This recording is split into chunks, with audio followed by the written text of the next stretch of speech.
Dubai سے فضل جلیل بھائی نے سوال کیا ہے کہ کالا رنگ لگانے کا کیا حکم ہے؟ کالا رنگ بھی، اور آج کل تو بہت سارے کلرز آ رہے ہیں، ان کو لگانے کا کیا حکم ہے؟ دیکھیے گا، جس شخص کے بال عمر کے مطابق سفید ہو گئے ہوں، یعنی جس عمر میں بال سفید ہوتے ہیں اس عمر تک وہ پہنچ چکا ہو، ٹھیک ہے، تو اس کے بعد بال کلر خالص فیک بلیک کلر، کالا کلر لگوانا یہ جائز نہیں ہے، ٹھیک ہے، اس میں دھوکہ ہوتا ہے۔ البتہ اگر میدان جنگ میں ہو تو اس وقت لگا سکتا ہے تاکہ دشمن ان پر روب ہو کے جوان ہے۔ اس طرح امام ابو یوسف رحمہ اللہ فرماتے ہیں کہ بیوی مطالبہ کرتی ہوں تو اس کے لیے بھی بندہ لگوا سکتا ہے، یا کسی کے بال سفید ہو جائے عمر سے پہلے تو وہ بھی لگوا سکتا ہے خالص بلیک کلر۔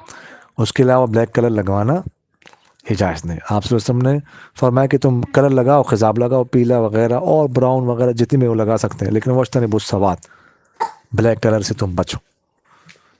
باقی اگر وہ کوئی ڈارک براؤن ہے وغیرہ زارے کا تو وہ لگوا سکتے ہیں، مکس ہو جائے تو ٹھیک ہے، لیکن خالص کالا کلر لگوانا جائز نہیں ہوگا۔ جزاکم اللہ۔